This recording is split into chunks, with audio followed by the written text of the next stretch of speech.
Arunoday YouTube चॅनलमध्ये आपलं पुन्हा एकदा स्वागत आहे. आज आपण कालच्याच भागाची उजळणी घेणार आहोत, म्हणजे पुन्हा एकदा रिव्हिजन घेणार आहोत आणि उद्यापासून मग आपण नवीन भागाकडे वळूया. तर आज मी सुरुवात केली आहे एपिसोडचा अर्थ होतो भाग, म्हणजे भाग क्रमांक 9, एपिसोड क्रमांक 9 हे आपण आजपासून टाकतोय. तुम्हाला समजलं पाहिजे की आपले कोणते भाग सुरू झालेले आहेत ते. तर आता सुरुवात करूया कालच्याच भागाची. सिंगर हा शब्द घेतो मी. सिंगर म्हणजे गायक. तुम्हाला शब्द देऊन दिलेले आहेत, तुमच्याकडे शब्द आहेत ते.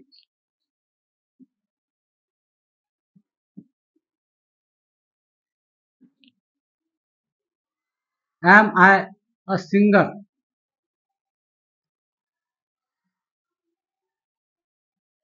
एम आय अ सिंगर याचा अर्थ होतो मी गायक आहे का. आपण प्रश्न शिकून राहिलो.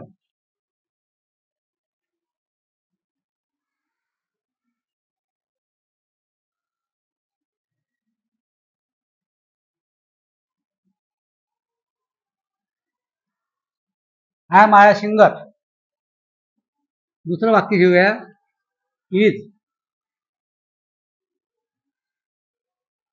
Is he a singer.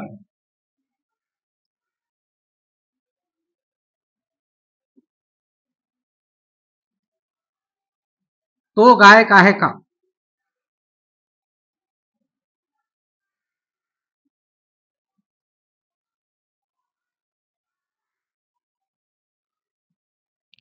पुढचं वाक्य घेऊया. सीचं वाक्य. आपला क्रम कायम आहे.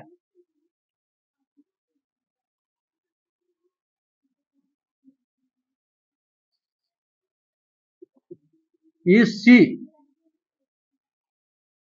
A singer.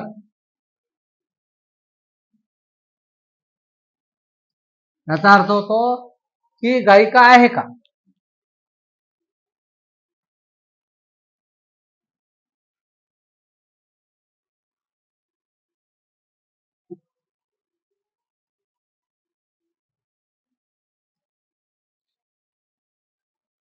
पुढचं वाक्य घेऊया. Are we singers.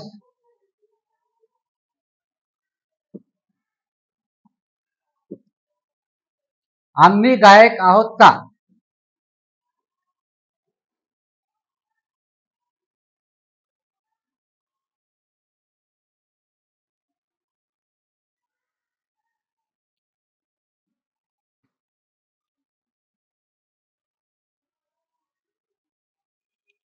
पुन्हा लक्षात घ्या. एम आय अ सिंगर म्हणजे मी गायक आहे का. प्रश्न आहे. Is he a singer. तो गायक आहे का. Is she a singer. ती गायिका आहे का. R we singers. यस लागलेलं आहे. आम्ही गायक आहोत का. पुढचं वाक्य काय जबाब आहे.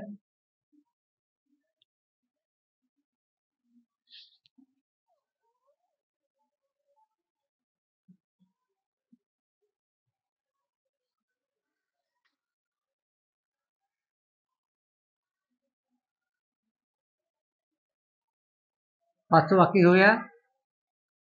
R you singers.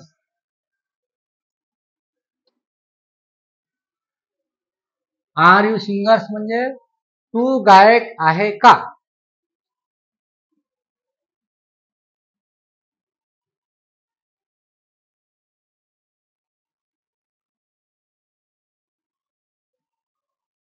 त्याचे दोन वाक्य होतात. पुन्हा दुसरं वाक्य घेऊया. Are you singers.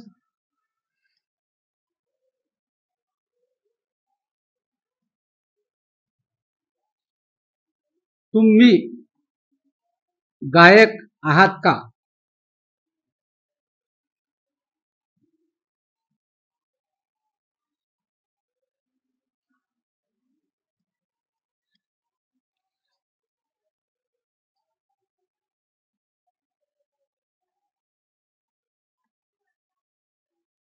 आता हे याचा नंबर एकच घेऊया आपण. एकच नंबर घेऊया. आता दोन वाक्य झाले त्याचे.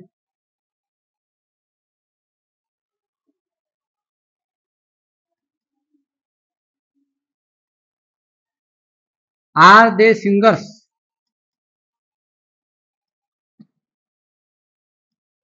ते गायक आहेत का?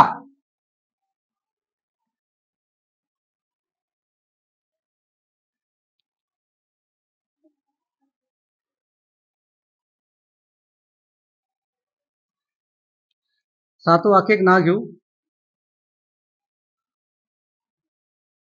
Is Anuj a singer?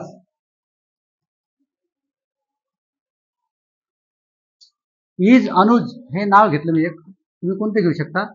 A singer म्हणजे याचा अर्थ होतो अनुज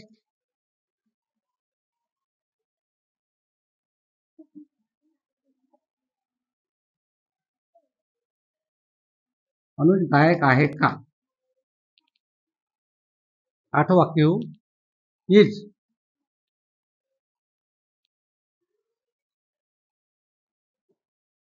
शीला अ सिंगर? म्हणजे शीला गायक आहे का?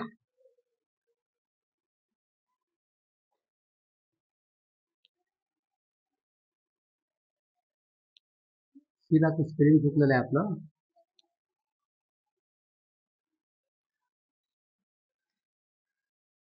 शीला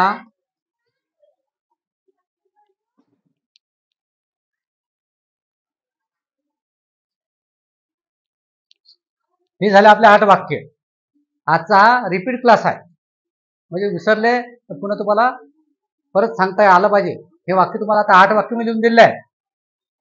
हे 8 वाक्य तुम्ही घरी लिहायचे, वाचायचे आणि बोलून पाहायचे.